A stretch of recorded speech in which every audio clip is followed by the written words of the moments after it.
बिस्मिल्लाहिर्रहमानिर्रहीम, अस्सलाम वालेकुम।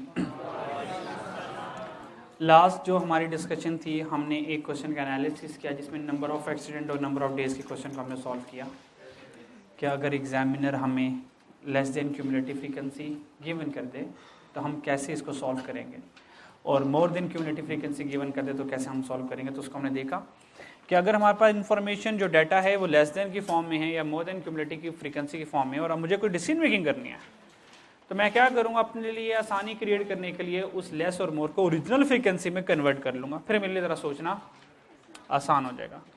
तो फर्स्ट फेज़ हमने क्लियर कर लिया, फ्रीक्वेंसी डिस्ट्रीब्यूशन वाला, प्रेजेंटेशन ऑफ डाटा से पहले वाला, यानी कि कलेक्टिंग ऑफ डाटा वाला, हमने सारी कैलकुलेशंस कर ली। नेक्स्ट हमारे पास फेज़ शुरू होता है प्रेजेंटेशन ऑफ डाटा। तो प्रेजेंटेशन ऑफ डाटा में ग्राफिकल प्रेजेंटेशन ऑफ डाटा, हम अपने डाटा को रिप्रेजेंट करेंगे थ्रू ग्राफ्स। आपके सामने मैंने कुछ ग्राफ्स अभी लिखे हैं, ये भी हाफ ग्राफ्स हैं, आसान वाले। इसके आगे फर्दर फिर ग्राफ्स आएंगे। तो इन ग्राफिकल प्रेजेंटेशन में शुरू में आपको चार्ट्स सिखाऊंगा, ये चार्ट्स हैं, फिर इसके आगे कुछ बार्स ग्राफ भी बनेंगे और कुछ स्ट्रेट लाइन के ग्राफ्स भी बनेंगे, कुछ सर्कुलर डायग्राम भी बनेंगे। तो ग्राफिकल प्रेजेंटेशन में हमारे पास नॉर्मली जो आसान से ग्राफ हैं वो चार तरह के। एक को सिंपल बार चार्ट कहते हैं, मल्टीपल, कंपोनेंट बार चार्ट और पाई डायग्राम। इन चारों के ऊपर डिस्कशन देखते हैं आज की डिस्कशन क्या। सिंपल बार चार्ट बहुत आसान है। सिंपल बार चार्ट का मतलब होता है कोई भी सिंपल सी इंफॉर्मेशन है, आप उसको डायग्राम के जरिए रिप्रेजेंट करवाना चाहते हो। मिसाल के तौर पर हमने कहा पाकिस्तान में 3 कार मैन्युफैक्चरर हैं, सुजुकी कर लेते हैं, होंडा कर लेते हैं और टोयोटा कर लेते हैं, ठीक है जी। तो 2021 में इन्होंने कितनी गाड़ियां सेल की, मुझे क्या करना है, इस इंफॉर्मेशन को ग्राफ के ऊपर शो करना। तो बड़ा आसान है, यहाँ पर गाड़ियाँ आ जाएंगी, सुजुकी आ गई, और यहाँ पे टोयोटा आ गया, और यहाँ पे होंडा आ गया, 3 गाड़ियाँ आ गई, और यहाँ पे इनकी सेल आ गई। सही हो गया। तो फॉर इंस्टेंस सुजुकी की जो सेल है उसका ग्राफ ये बन गया।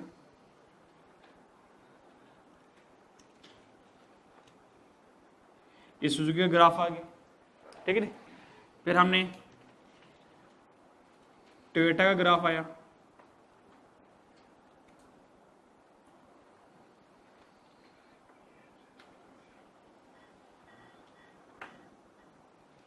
ये टोयोटा का ग्राफ आ गया, होंडा का ग्राफ आ गया,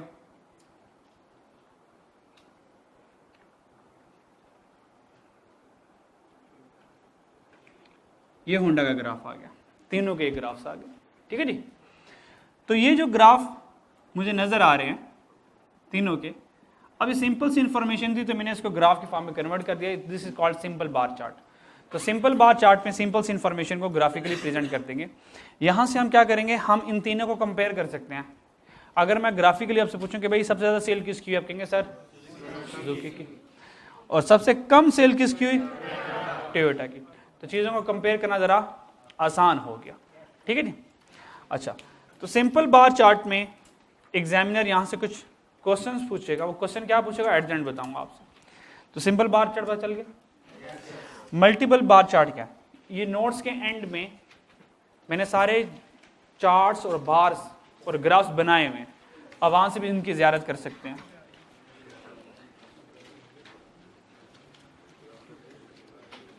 मल्टीपल बार चार्ट क्या, मल्टीपल बार चार्ट में अगर मेरे पास मल्टीपल इंफॉर्मेशन है, उस मल्टीपल इंफॉर्मेशन को at a time simultaneously show करना चाहता हूं, तो उसके लिए मैं मल्टीपल बार चार्ट बनाऊंगा।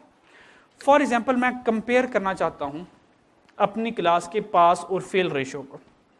2 चीजें ड्रॉ कर रहा हूं, पास और फेल, ये क्या हो जाएगा, मल्टीपल इंफॉर्मेशन होगी, एक से ज्यादा इंफॉर्मेशन होगी।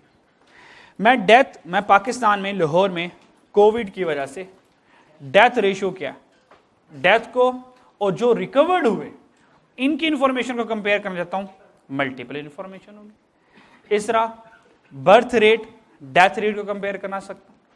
इस तरह अनएजुकेटेड एजुकेटेड इनको कंपेयर कर सकता हूं। ठीक है जी।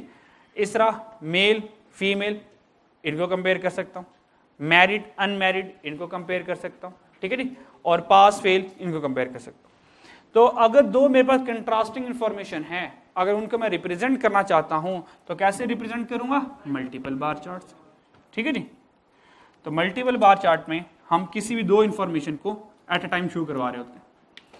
मिसाल के तौर पर मेरे पास 3 सेक्शन हैं, मैं 3 सेक्शन को पढ़ा रहा हूं और मैं देखना चाहता हूं कि पास और फेल रेशियो क्या है इन तीनों की। तो सेक्शन 1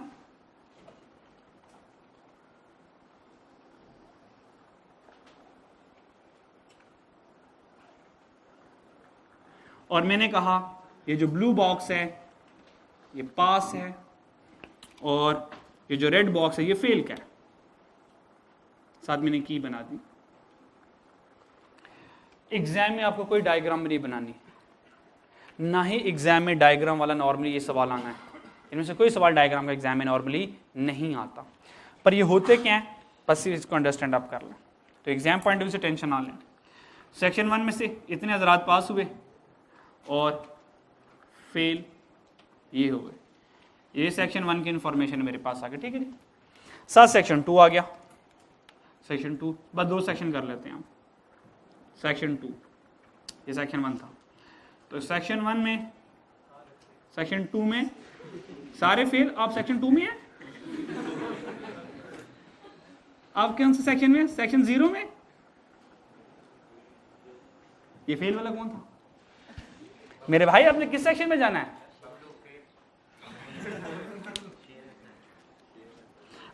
सेक्शन 2 वाले ज्यादा हजरात पास हो गए, ठीक है जी, और फेल इनको फेल ज्यादा करना है, इनको थोड़े से फेल करना है इनको।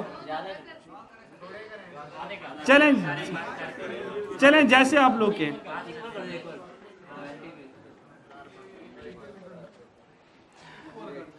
ये मल्टीपल बार चार्ट है क्योंकि यहां पे मल्टीपल इंफॉर्मेशन को एट अ टाइम शो किया जा रहा है, ठीक है जी। अब अगर मैं इन दोनों ग्राफ्स को कंपेयर करूं तो बता सकते हैं सेक्शन 1 और 2 में से ज्यादा पास किस सेक्शन में हुए, ज्यादा फेल किस में हुए? 2 में हुए, ठीक है जी। हो जाए तो हो जाए, हम क्या कर सकते हैं, तो हो जाए, हमें कोई टेंशन नहीं है। हम कहेंगे जितने स्टूडेंट सेक्शन 1 में पास हुए सेक्शन 2 में भी उतने पास हुए, जितने स्टूडेंट फेल हुए सेक्शन 2 में सेक्शन 1 में भी उतने हो गए। अगर इक्वल आ जाए तो आ जाए, हम तो कुछ नहीं कर सकते ना, हमने तो चीजों को देखकर एक डिसीजन देते हैं ना बस। कंपोनेंट बार चार्ट क्या जी? मोर देन अगर 2 हो तो मैं उसको कंपोनेंट में ले जाऊंगा। अगर 2 चीजें हैं मल्टीपल, 4 चीजें तो मल्टीपल भी हो सकता है पर ग्राफ बुरा बनेगा। मैं मल्टीपल ग्राफ चार्ट में 4 इंफॉर्मेशन का भी ग्राफ बन सकता है, मैं बना भी सकता हूं, पर वो ग्राफ बड़ा अजीबोगरीब से बनेगा। मिसाल के तौर पर ग्राफ कुछ ये बनेगा, अगर मैं 4 इंफॉर्मेशन को मल्टीपल में शो करता हूं, एक ग्राफ, ये एक ही चीज के 4 ग्राफ, एक ग्राफ ये हो गया, दूसरा ग्राफ, शुक्र है मेरे पास 4 मार्कर मैं 4 ग्राफ बना सकता हूं, वरना तो मैं 4 ग्राफ कोई जिंदगी में ना बना पाता। क्या ख्याल है? शुक्र करो 4 मार्कर, 5 नहीं, मुझे 5 ग्राफ बनाने पड़ते हैं, ठीक है जी। अब देखें मैंने 4 इंफॉर्मेशन को, और मिसाल के तौर पे सारी इंफॉर्मेशन सेक्शन 1 की है, अब ये 4 ग्राफ बन गए, मल्टीपल बार चार्ट है, ये मल्टीपल बार चार्ट है, ठीक है जी।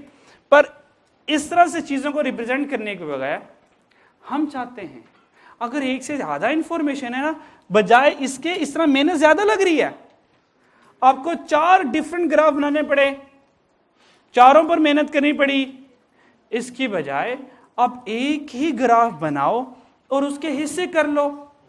That is the component bar chart. For example हमने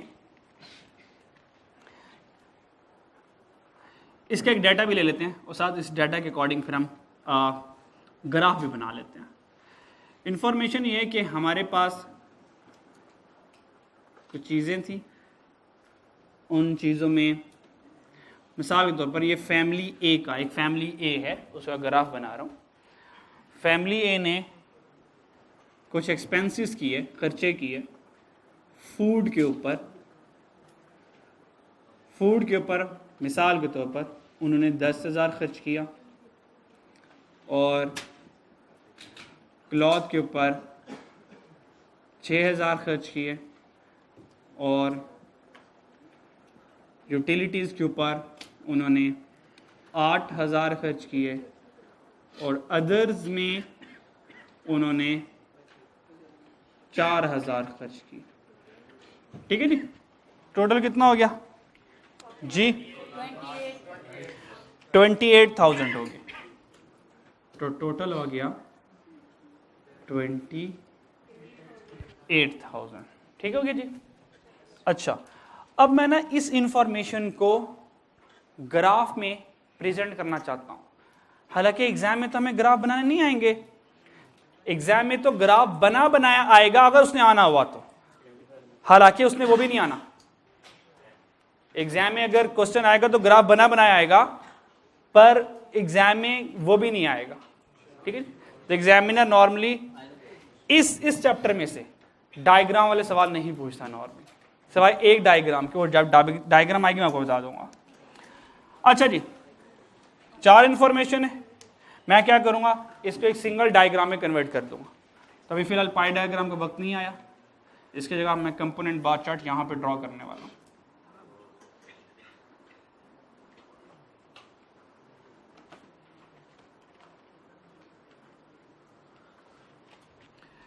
टोटल एक्सपेंस कितना है? 28,000। तो 5 का इंटरवल मैं ले लेता हूं। ठीक है जी,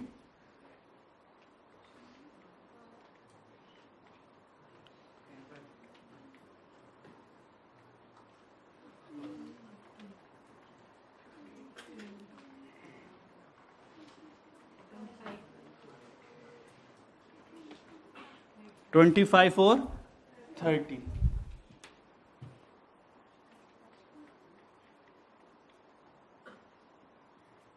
ठीक है जी।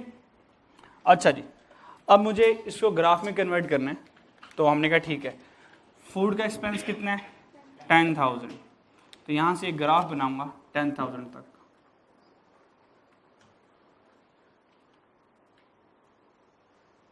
ये 10,000 सेक्शन किसका है?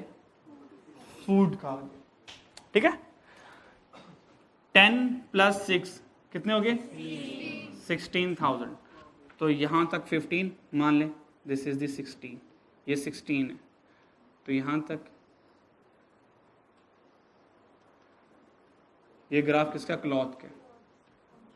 ठीक है जी, ये हमारे 6,000 का है, 10 से लेकर 16 तक 6,000 का क्लॉथ का एरिया आ गया। फिर 16 + 8 24, फिर इज 24 इससे बिलो होगा। ये आ गया यूटिलिटी का। ठीक हो गया जी, ग्राफ भी टेढ़ा हो गया, कोई हाल नहीं।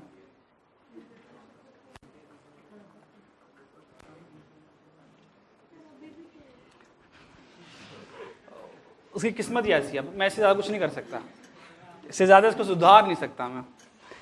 24 + 4 28।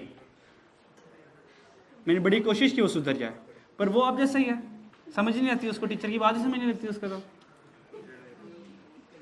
वो कहता है मेरी जिंदगी में पबजी ज्यादा कीमती है, दैट इज द अदर।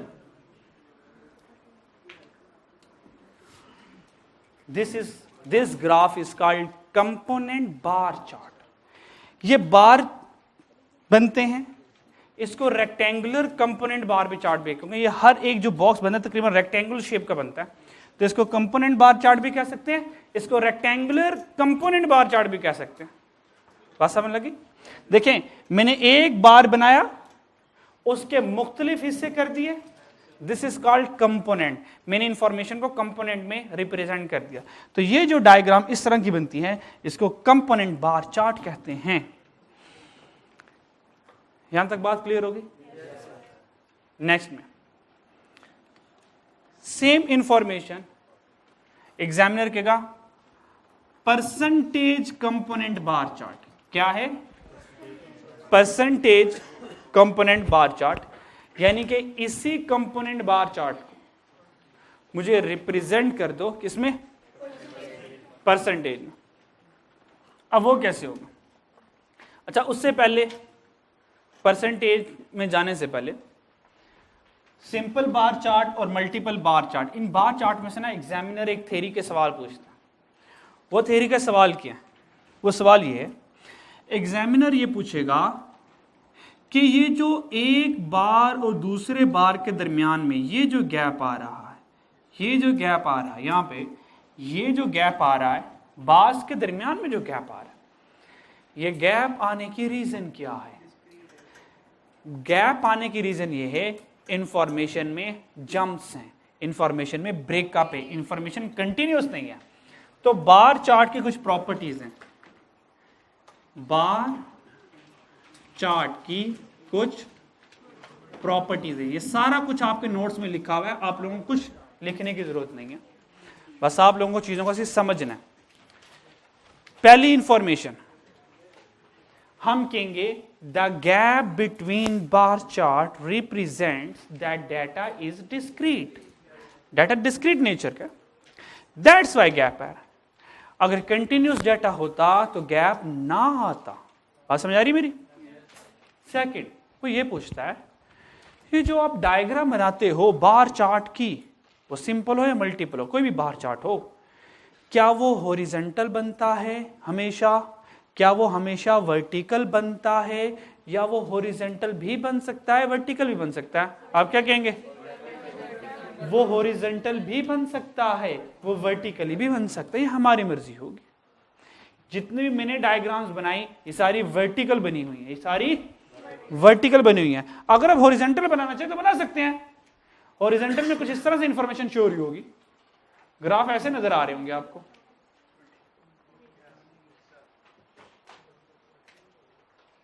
कर सकता हूं इसको, बिल्कुल मैं कर सकता हूं, मेरी मर्जी होगी, ठीक है नहीं। Second, compare things between different group. जैसे कि मैंने टोयोटा की सेल को, होंडा की सेल को, सुजुकी सेल को कंपेयर किया, तो नॉर्मली डिफरेंट ग्रुप की इंफॉर्मेशन को कंपेयर करने के लिए भी इस्तेमाल हो जाते हैं। क्या ख्याल है? ठीक है जी। अच्छा जी, अब चलते हैं परसेंटेज कंपोनेंट बार चार्ट पे।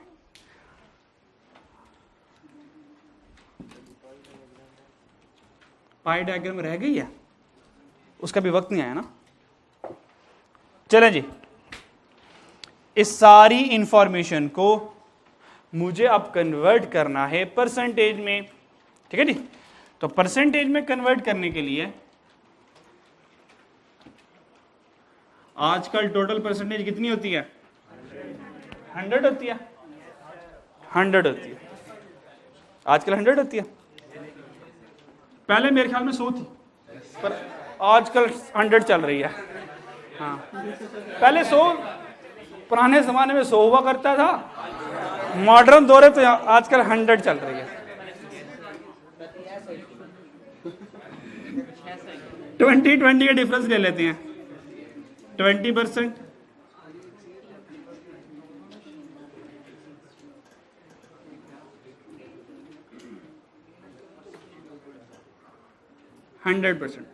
मुझे पता है कि टोटल परसेंटेज होती ही 100 है, तो जो ग्राफ की हाइट बननी है वो 100 पे जाकर रुकनी है।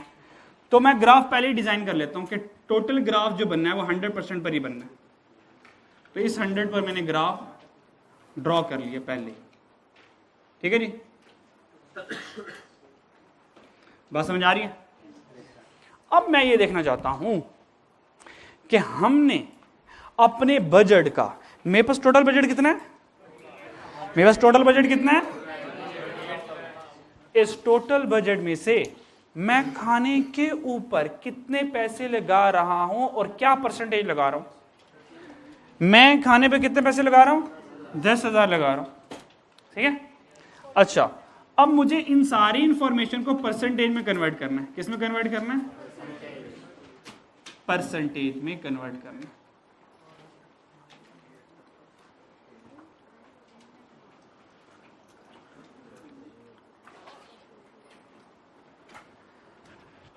परसेंटेज में कन्वर्ट करने का formula given amount divided by total amount multiply by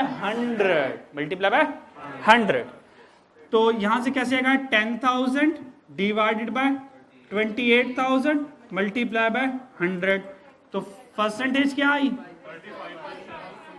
अच्छा मुझे ना राउंडिंग करके बताइएगा होल फॉर्म 36%।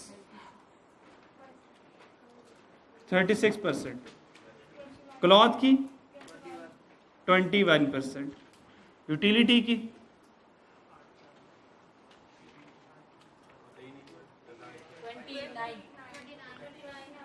29% और अदर्स की 14%, 15%, 14%।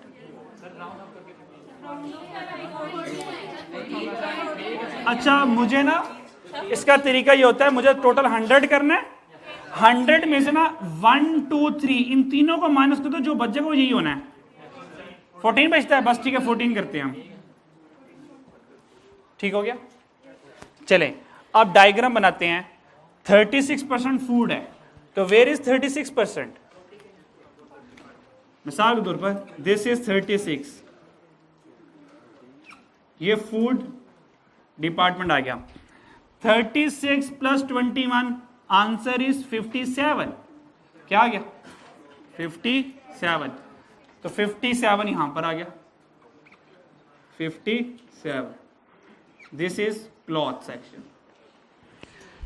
57 प्लस 29 86, 80 है, 86 यहां पर आ गया। तो 86 में क्या आ गया?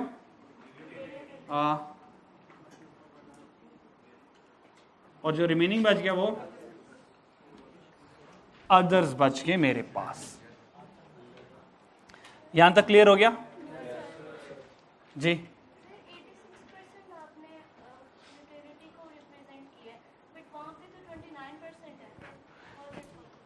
इन दोनों का डिफरेंस लें, 86 का और 57 का, वो बनेगा। मैं एडअप इसलिए कर रहा हूं ताकि मुझे नेक्स्ट वैल्यू तक पहुंचना आसान हो जाए। रुक जाए जरा। यूटिलिटी की टोटल परसेंटेज कितनी है? 29 है ना। इसका मतलब क्लॉथ मैक्सिमम 57% पर खत्म हुआ, ऐसे ही ना। तो 57 से ऊपर यूटिलिटी को कितना ऐड करना है? 29 को ना, तभी तो मैं यूटिलिटी की बाउंड्री लगा पाऊंगा। तो 57 प्लस 29 किया तो 86 पे पहुंचा। इस वजह से मैंने ऐड किया। तो ये यूटिलिटी कहां तक जाएगी वो लाइन लगाने के लिए मुझे ऐड करना पड़ेगा ना, ठीक है। तो ये जो मेरे पास ग्राफ बना ये परसेंटेज के फॉर्म में बना। अब यहां से एग्जामिनर सवाल क्या पूछेगा? Question number 1। अब क्वेश्चन यहां से स्टार्ट होंगे। एग्जामिनर दो काम कर सकता है, या तो आपको ये जो ब्लैक कलर से मार्कर से लिखा हुआ ये इंफॉर्मेशन गिवन करेगा और वो पहला सवाल ये पूछेगा। सवाल सुनिएगा गौर से। Find the difference in amount, find the difference in amount between food and others. Find the difference in amount between food and others. Food and others में, फूड एंड अदर्स में डिफरेंस इन अमाउंट कितना है? 6000 का 6000। समझ आ रही है? Second question. अब नेक्स्ट क्वेश्चन जरा गौर से सुनिएगा। Find the percentage difference, find the percentage difference between cloth and utility. जी, find the percentage difference between cloth and utility is 21% और 29% का डिफरेंस ले लें आप, दैट इज 8%। दैट इज, तो इन दोनों के दरमियान जो परसेंटेज डिफरेंस आया वो 8% आया। वो ये पूछ सकता है यहां से। समझ आ रही? और अभी तो आप लोगों ने बड़ी जल्दी जल्दी मुझे 21 का और 29 का डिफरेंस लेके 8 बता दिया। अगर वो ओरिजिनल वैल्यू से पूछता तो क्या करते आप? 6000 को 21 में कन्वर्ट करते, 8 को 29 में कन्वर्ट करते, फिर इन दोनों परसेंटेज का डिफरेंस ले लेते। या इससे एक आसान काम भी कर सकते थे आप। अब क्या करें, इन दोनों का डिफरेंस पहले ही ले लें। 6 और 8 का डिफरेंस 2 आया, 2000 डिवाइड बाय 28 इंटू 100 डायरेक्ट 8% आ जाता। इस तरह भी आप लोग कर सकते हो, आपकी मर्जी होता है। मुझे बताएं क्या कंपोनेंट बार चार्ट और percentage component bar chart clear हो गया? लास्ट हमारे पास एक डायग्राम रह गई, पाई डायग्राम। कौन सी इंफॉर्मेशन? Pie diagram.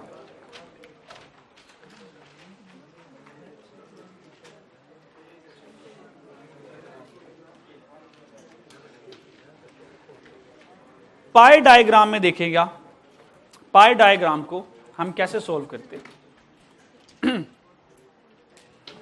हमें पता है पाई डायग्राम एक सर्कुलर डायग्राम है, और अगर हम चीजों को सर्कल में रिप्रेजेंट करना चाहते हैं हमें इंफॉर्मेशन एंगल में चाहिए, हमें एंगुलर इंफॉर्मेशन चाहिए, डिग्री में इंफॉर्मेशन चाहिए। ऐसी है? तो ये जो सारी इंफॉर्मेशन जो परसेंटेज में है 10, 6, 8, 4, मैं इसको कन्वर्ट करूंगा एंगल में। किस में कन्वर्ट करूंगा? एंगल में, यानी कि डिग्री में कन्वर्ट करूंगा। किस में कन्वर्ट करूंगा? डिग्री में।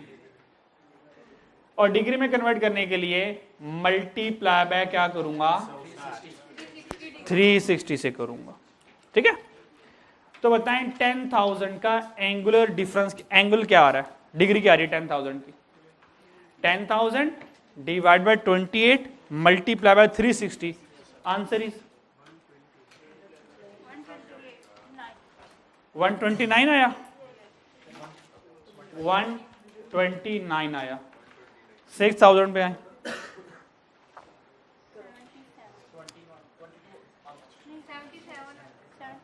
77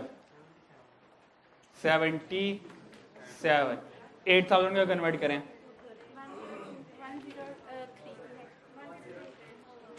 102 या 3 चलें 103 लास्ट में 52 51 करेंगे। चलें कोई मसला नहीं है, 51 ही आएगा क्योंकि 7 और 3 10 बन गया, 9 और 1 ने 10 बनना है। जैसे ही 51 यहां पर आया तो टोटल मेरे पास एंगल आ गया 360 डिग्री का। क्लियर हो गया? अच्छा जी, यहां से ना एग्जामिनर ने हमसे डायग्राम नहीं बनवानी है। आपको पता है मैं कई बार ये बात बता चुका हूं, हमने हरगिज कोई डायग्राम नहीं बनाया करनी।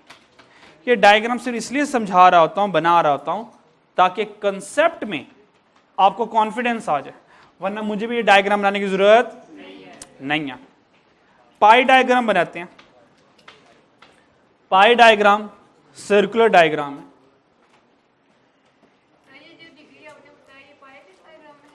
ये सिर्फ पाई डायग्राम में आएगी क्योंकि पाई डायग्राम एक सर्कुलर डायग्राम है ना, तो जब इंफॉर्मेशन को सर्कल में शो करूंगा तो तब मैं इंफॉर्मेशन को डिग्री में कन्वर्ट कर लिया करूंगा। ठीक है जी? अच्छा जी, सर्कल ड्रॉ हो गया। नजर ना लगाना मेरे सर्कल को।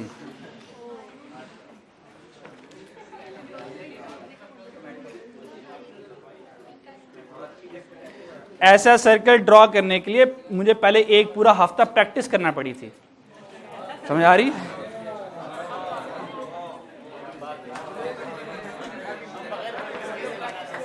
अच्छा जी,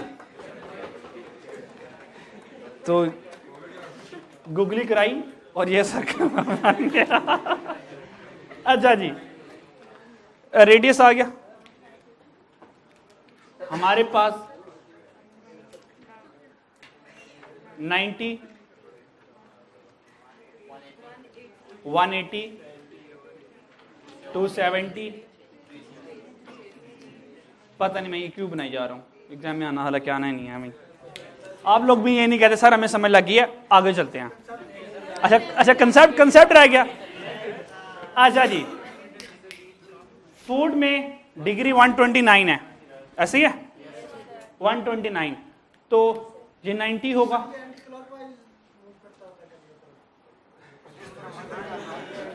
मेरे भाई मैं इधर को कितना को एंटी क्लॉकवाइज जाऊँ, मैं एंटी क्लॉकवाइज ही जा रहा हूं, जैसे मैं कह रहा हूं तो वैसे मान ले। हाँ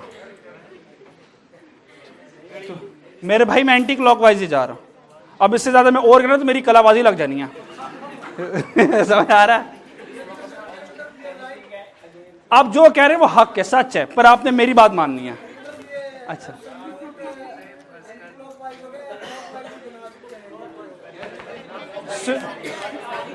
हम ना ये डायग्राम में जो वैल्यूज प्लीज जो वैल्यूज मूव करती हैं ये एंटी क्लॉकवाइज मूव करती हैं।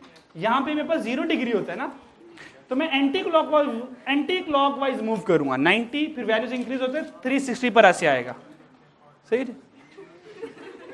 अच्छा जी, फर्स्ट वन था 129, ये 90 हो गया, 100, 110, 120, 129।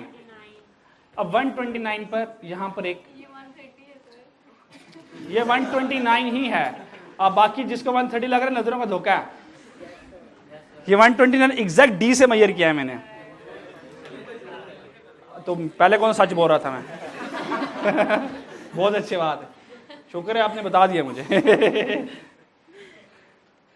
दिस इज दी 129 डिग्री और ये फूड एरिया, ठीक है जी। अच्छा जी, 129 प्लस 77 करें कितना है 206, तो नेक्स्ट मुझे 206 को ढूंढना है। ये 180 हो गया, 190 और 200 और 206। जिसको एतराज है वो अपनी डायग्राम खुद बना ले। सही है, समझ आ रही है? तो this is the 77 degree, 77 degree, और ये एरिया आ गया क्लॉथ का। ये कितना था 206, 206, तो 206 में ऐड करें 1 और 3, 309, 309, 310 ही चलो, 270, 280, 290, 300, 310, तो 309 पे जाना है, तो 310 के थोड़ा सा पास।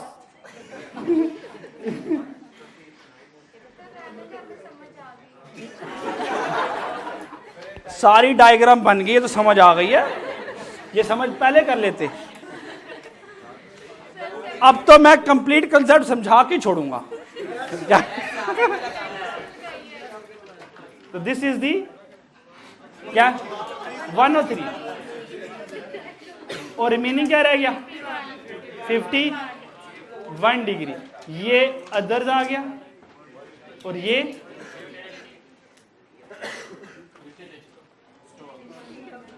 This is the pi diagram.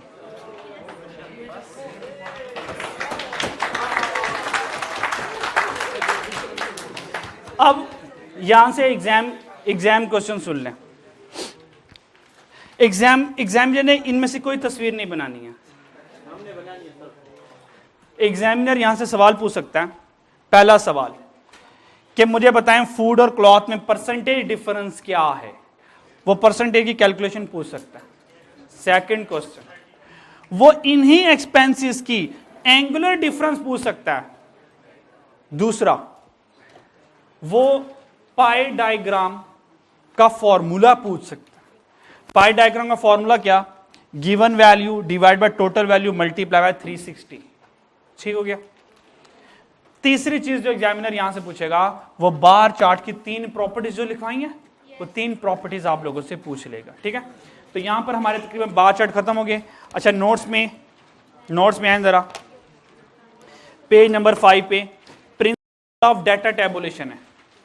Data tabulation की प्रिंसिपल्स मतलब जो मैं, ये देखें, खैर यहां पे तो मैंने बनाया नहीं टेबल, ये जो मैं फ्रीक्वेंसी डिस्ट्रीब्यूशन बना रहा होता हूं,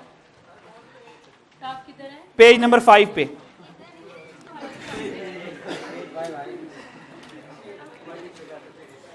जहां पे पेज 5 पे लास्ट में प्रिंसिपल ऑफ डाटा टेबुलेशन, ये कॉलम के नीचे लिखा होगा।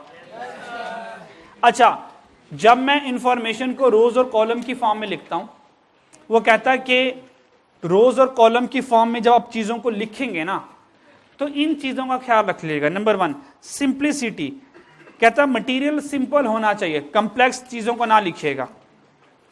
टाइटल, अब बार चार्ट का इंफॉर्मेशन दे रहे हैं, मल्टीपल का या कंपोनेंट का, टाइटल जरूर लिखिएगा। सोर्स, इंफॉर्मेशन कहां से आपने ली है वो प्रॉपर लेबल्ड होनी चाहिए।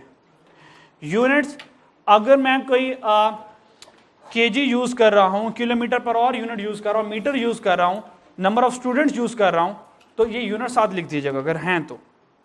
हेडिंग्स प्रॉपर दे दीजिएगा रोज और कॉलम की, और एट द एंड जैसे कि टोटल जो होगा इंफॉर्मेशन का, वो टोटल या सब टोटल भी लिख दीजिएगा। नॉर्मली ये टैबुलेशन बनता है प्रोबेबिलिटी में। प्रोबेबिलिटी में मैं आपको प्रॉपर टेबल ये बनवाऊंगा जिसमें कुछ रोज होंगी और कुछ कॉलम्स होंगे, और यही प्रॉपर एक टेबल बनेगा काई स्क्वायर में जाके, जो हमारा लास्ट चैप्टर होगा क्यूएम का। ठीक है जी। आज अब सुन लें,